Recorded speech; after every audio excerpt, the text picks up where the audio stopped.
a spiritless coward. He has turned into a deer, they said, with only enough wit to run away. Pah! He would not fight even for his own life. Nevertheless, the other Borats were superstitious about Kada Ulan Obakat and did not molest them. As they came to a bend in the upper valley, Mog's mount, an old white buck, halted with lifted muzzle. The herd followed the examples of their leader, stopped and bunched together, eyes and ears pointed in the same direction. They were in the sight of a large stream that gave into the Irkut. Beside the river were 3 canvas tents and a knot of pack horses. Smoke rose into the chill evening air.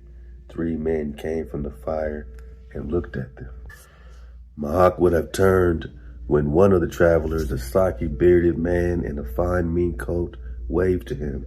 Now Mahak had been seeking that very spot to camp for the night. When the men invited him by gestures to join them, he hesitated. Finally, he edged the reindeer up to the tents and dismounted. They were traders, the bearded man, a Siberian colonist, a handsome, brisk young fellow, was Orani, a Yakut half-breed, the third a silent Mongol. Greetings, Nim Tungut, Tungit, tent companion. Orani, who acted as interpreter, proclaimed. Mahak nodded and accepted their hospitality shyly. His herd he led to graze on the moss and the birch grove, out of sight of the tents. They gave him a luxurious brick of tea, and all 4 quaffed numberless bowls of the potent liquid as they sat around the fire. We have no meat. Take the luck, explained Orani. Game is bewitched around here, and our bullets all miss. Sell us one of your fine, plump beasts, and we'll have a feast, eh, Mock? The reindeer keeper shook his head. The men exchanged glances, and the Siberian Petrovan looked angry. The traders had ill luck with more than game for the pot. The fur they were taking back from the Sanask was a poor lot, some fair mink, but only a few ermine, and no black foxes at all. The Mongol hunters were harder than ever to deal with. Petrovan considered it a personal grievance. Until now, his summer trading had been good. The gentleman, informed Orani, will give you a powder flask and a handful of bullets for a brace of deer. Come, Mahak, strike a bargain, man. Absolutely, the Barak shook his head.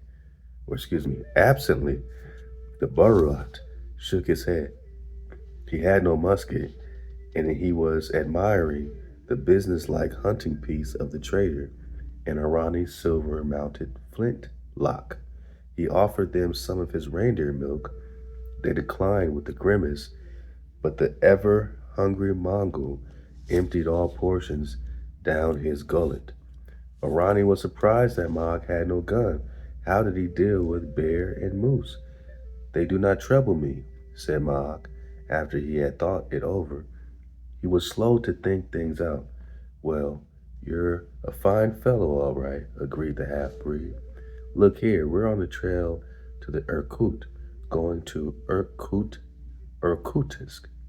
Come along with your herd. Sell them in Irkutsk, and I'll wager they fetch a good price. Then you'll be rich, like this gentleman here, and have tobacco enough to smoke every minute until you die, and a horse and a sleigh. He gulped that heavy smoke of his pipe into his lungs and glanced keenly at the Barat. The creases in Mahak's leathern face changed as he rubbed some more tobacco into his bowl of the pipe. His black eyes twinkled.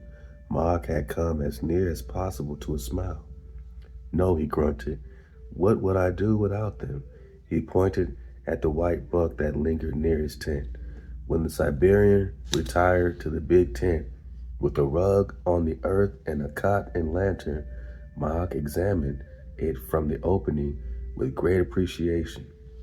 He was the last to retire to shelter from the cold. The evening had been an eventful one. Mahak had had enough to think about all winter. He had been entertained by a trader. It was long after Mahak had disappeared that Arani came out of his tent and moved silently off into the dark. An hour later, the half-breed returned and sought his blankets.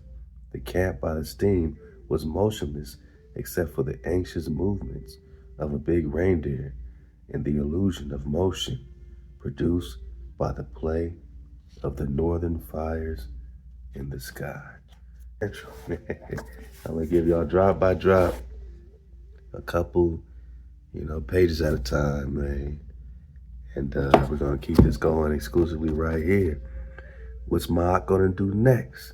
How come Mahak won't sell the reindeer? You know what I'm saying? Are they gonna try to backdoor Mahak and get the reindeer?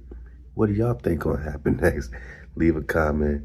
And again, the water for surfing away, man, and keeping us going right here on Patreon, man. And please, please, if you are a free member, please, join our $3 membership so you can keep up with this great story, this great book, and many other books. We're just gonna go cover to cover with books and watch some, great cartoons, man, and surf the wave and talk some things.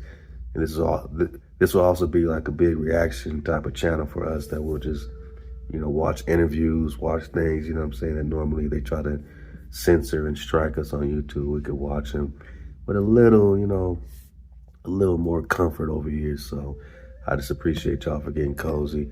Please join our memberships. And if you already are a Patreon, $3 a month, my Nagas, I appreciate y'all.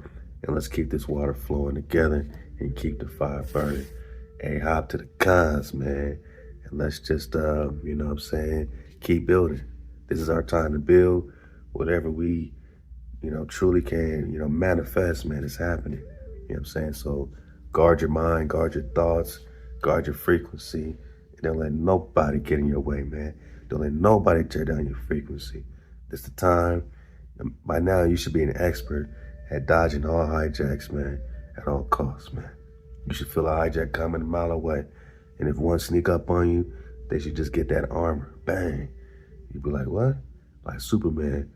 Why you touch my shoulder, man? Why you sneak up on me? They should be like, uh-oh, we done snuck up on the wrong con. That's how your armor should feel, man. So I love y'all, man. And all praise HaWah, Most High, for everything. Make sure you keep the code, you know what I mean? Make sure you in the flow and don't get hard on yourself. You know what I'm saying? No one said it's easy, but just, keep that water flowing, man. Just, slay that next giant, with that next stone. Don't worry about slaying tomorrow's stone with today's giant. It's just David and Goliath out here, man.